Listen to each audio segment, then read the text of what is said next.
Money Arata. You worked hard, you saved money, and now you have a good passive income because of your investments. But does your money guarantee your financial independence, ensuring that you can be confident and relaxed until the end of your life? Well, it depends. A financial crisis can bring down the value of your country's currency. Suddenly, all that money that you've saved your whole life is worth much less. A tip that many investors use is to measure purchasing power in US dollar terms rather than in your local money. The US dollar has been the world's strongest currency for decades. Due to its strength, the dollar is used as a reference, as a unit of account. When you are using a weak currency from a country in crisis, you often need to be converting that money to dollars in order to understand how much that money is truly worth. If you don't live in the United States, a question you should have when you receive your salary is whether it is worth buying some dollars. And until recently, the answer was usually a resounding yes. Buy dollars whenever you can. As a general rule, those who live in emerging countries may reduce their risks by keeping a portion of their assets in dollars. However, there are also cases when the answer is no. Be careful, it might be a bad idea to buy dollars right now. It depends on what the time horizon is and what are the risks that you're willing to take. The world is going through great changes. If you want to protect your savings, it is imperative to learn the best time and the best way to buy dollars. Please note this is not a financial service. Read the full disclaimer before proceeding. To protect your wealth, you can save dollars or invest in assets in the US market. The first thing you need to understand is that dollarizing your savings does not guarantee capital preservation. The dollar, like all currencies, is at the risk of losing value to inflation over the years. However, if you're viewing this video in emerging countries, such as India, Nigeria, or the Philippines, you are at double the risk. There is the risk that the US dollar will devalue, and there is also the risk that your local currency will lose even more value than the dollar. To manage your risks, you need to consider what your alternatives are. In the previous videos of the Money Arata series, we warned you about the danger of concentrating your wealth in a currency that is controlled by the government of your country. To diversify, you can consider two options. Number one, take the money out of your country. Number two, take the country out of your money. Let's first explain how to get money out of your country. This is a especially valuable lesson for countries in crisis. Just remember the case of the Corralito in Argentina. After the government confiscated the population savings in 2001, the Argentinian people learned that it is a good idea to have a dollar reserve.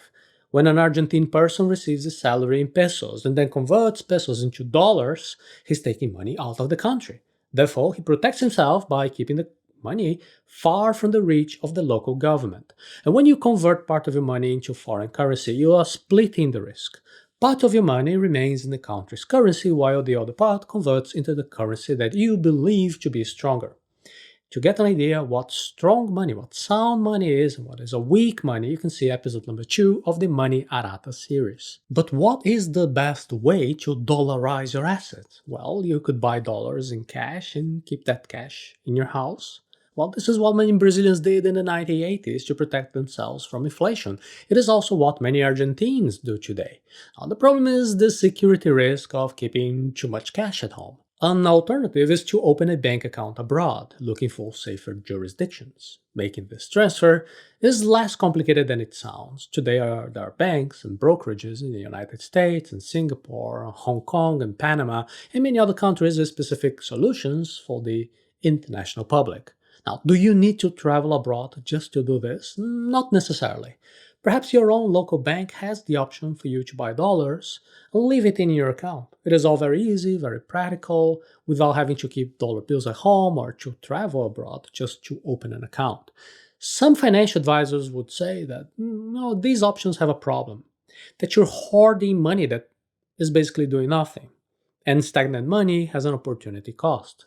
Money doing nothing always loses value to inflation. You need to realize the same amount of money could be invested to be generating profits for you, yield. A bolder option than buying dollars and leaving that value saved is to acquire assets in dollars. Examples include stocks of American companies, real estate investment funds, or public and private bonds issued in the United States. You register with brokers that give you access to these international markets. You then invest directly there, following the same principles that you would use to invest money in your own country. That way, you are holding dollarized assets instead of leaving your money idle. Now, is this a guarantee of success? Of course, no. Any investment carries risk. Also, we don't know the future of the dollar. To manage your risk, you need to consider what may happen to the US dollar in the future. Moving part of the savings to dollars is the first step in reducing risk, but the solution to one problem ends up generating other problems. When you dollarize your assets, there is a risk of buying expensive dollars.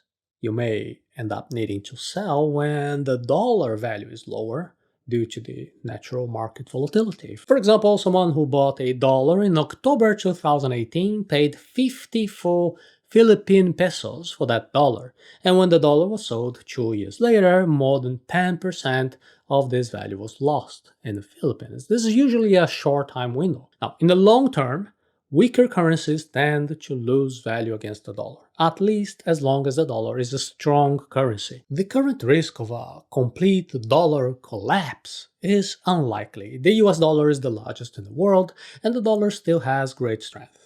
The dollar has until recently been the choice of investors to serve as a safe haven whenever a sudden crisis occurs.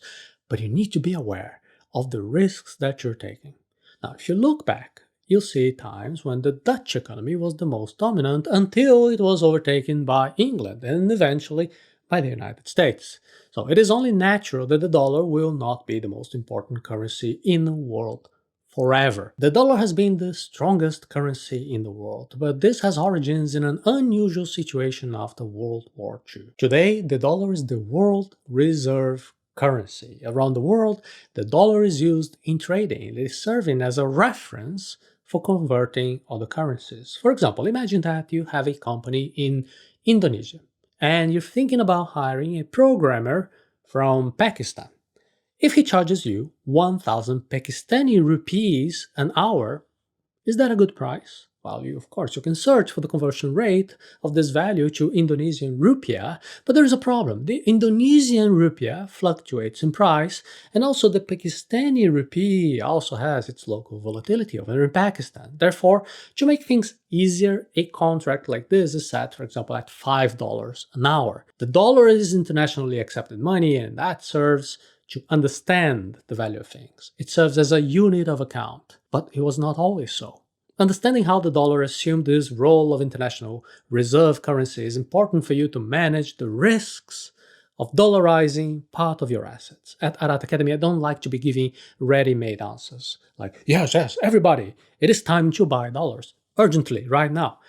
No, I prefer to encourage you to think for yourself. For you to make these decisions, you must understand a little about the history of the dollar as a global reserve. It all started with the Bretton Woods Conference in 1944, just near the end of the Second World War. The countries had their economies devastated by the war, and they came together to define rules for international trade and the world monetary system.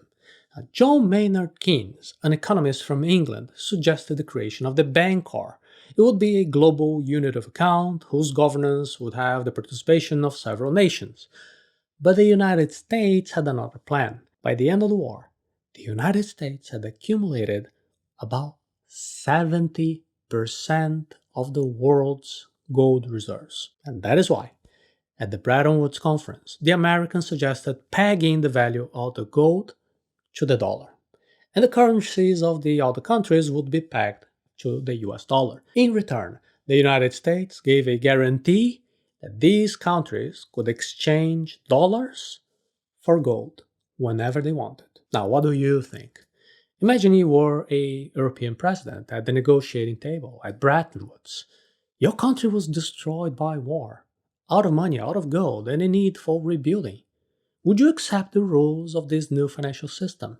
The French were not very comfortable with this arrangement.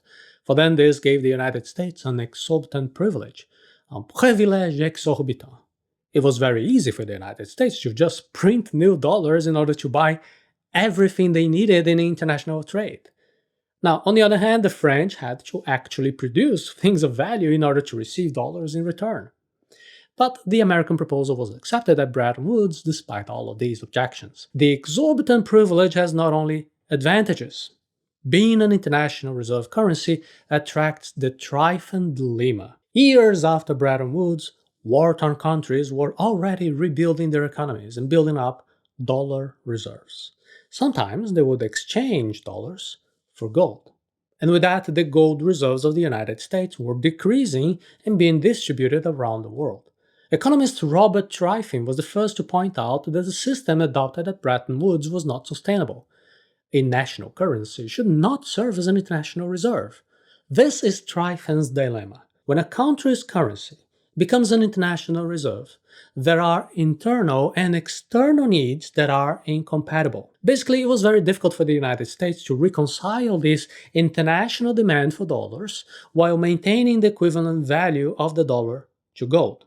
And the result was a gradual loss of confidence in the dollar. You remember how the French had complained about the exorbitant privilege? President Charles de Gaulle didn't want dollars, he wanted to exchange everything for gold. And President Georges Pompidou even sent a French warship with a mission to go to the United States and bring back more gold to be kept in the vaults in France. The British asked their gold to be just moved from Fort Knox to the ownership they had in a vault of the New York Federal Reserve. In summary, the Bretton Woods system didn't work. There came a time when American President Richard Nixon appeared and surprised everyone, appearing on television, saying that he would no longer exchange dollars for gold. It was the official end of the gold standard in the world's largest economy, which had a ripple effect in all other countries. And since then, all currencies had been backed only by the trust in the government that issues our currency. That is right. Now, it doesn't matter if the money in your wallet is the dollar, the peso, euro, it is not backed by gold. It has backing to nothing. Just the government's promise that the paper has a value. Today, the exchange rate is defined based on the law of supply and demand. Since 1933, money had been fiat, has not been backed by anything other than the trust that we have in a government. In 1933, the President of the United States, Franklin Roosevelt, had already ended the gold standard, preventing citizens, people, from exchanging dollars for gold. Now, what had been agreed upon Bretton Woods was that other sovereign countries could hold dollar reserves and exchange these dollars for gold. However, in 1971, then Nixon appeared and delivered the final blow. The United States would no longer honor the agreement to deliver gold to other countries that were holding dollars. We have been living in the era of fiat money for a long time. And fiat here is not just an Italian car brand. Fiat in Latin means let it be done. The government basically has the power to snap its fingers and order that more money to be made. Without the Bretton Woods deal, maybe the international demand for dollars would decrease, right? Wrong. The demand for other countries for the American dollar, American currency, continued to rise, and one of the reasons was the oil market. Petrodollars show how the value of money is related to international agreements. And the world today is going through serious conflicts. Oil is the most valuable commodity in the world. Countries that extract oil and sell it on the international market are paid in US dollars, which are also known as petrodollars. Petrodollars are associated with various military conflicts and abuses by dictators, as Alex Gladstein has recently documented. The origin of petrodollars goes back to an agreement that Saudi Arabia made to only be paid in dollars when selling its oil. As Saudi Arabia is the leader of the OPEC, the Organization for the Petroleum Exporting Countries, other countries follow the same idea of only selling their oil with payment in US dollars. Now imagine the huge implication of that. Every country around the world that wants to buy oil needs to have dollars. So global demand for dollars has increased with dollar denominated oil contracts. In exchange for this advantage, the United States gives military support to Saudi Arabia. Even without Bretton Woods, the world continued to use dollars as its main currency up until recently, and the United States has the privilege to being able to print unlimited amount of fiat money. This effect is even stronger with the petrodollar, as every country in the world needs many dollars to have oil. But this system is beginning to show some signs of fragility. Recent conflicts reveal the weaponization of the US dollar, the use of the dollar as a weapon. When economic sanctions are implemented and the dollar is used as a geopolitical weapon, countries are stimulated to look for alternatives because dependence on the dollar creates vulnerability. For example, in 2012, Iran was removed from the SWIFT system as a sanction for breaching nuclear agreements. And in 2022, Russia received the same sanction after invading Ukraine. The SWIFT system standardizes financial information and allows for the transfer of money between banks around the world that participate in this network. And when a country is banned from the SWIFT system, banks in that country cannot receive or send international money transfers. In a globalized economy, this kind of sanction is terrible. Therefore, some countries try to safeguard, to protect themselves with alternatives. For example, China has created the SIP system as a form of protection in case China is excluded from SWIFT. Now, does this mean that countries like Iran, Russia, China can mobilize and create a new international reserve currency? Not necessarily. China itself, which has already criticized the current system, is one of the largest holders of dollars. If the dollar lost value, China would be hurt as well. On the other hand, Ray Dalio recently assessed China's tendency to take the lead in a new world order. Another circulating hypothesis is that Saudi Arabia and the OPEC countries will stop making oil contracts solely in dollars. In addition to a greater diversity of currencies in oil contracts, there is a tendency for something neutral, like gold, to gain more strength. The Fed president himself has already declared that the world can have more than one reserve currency. There is an increasing number of discussions about alternatives to the dollar as an international reserve currency. From the sanctions imposed on Iran in 2012 to the punishments imposed on Russia in 2022, there's been talk about how the dollar is ceasing to be the global reserve currency. In a testimony to the US Congress in March 2022, Jerome Powell, chairman of the Fed, also known as the US Central Bank, said that it is possible to have more than one reserve currency. Some people speculate that there may be a return to using gold. Others think that Bitcoin can be used as a supranational currency. Now, this type of change is gradual until it becomes the dominant pattern. Now, don't be scared, merely be prepared. In the short term, the dollar remains the strongest currency of all. And you can use the dollar to hedge risks, to protect yourself if your local currency is weak or unstable.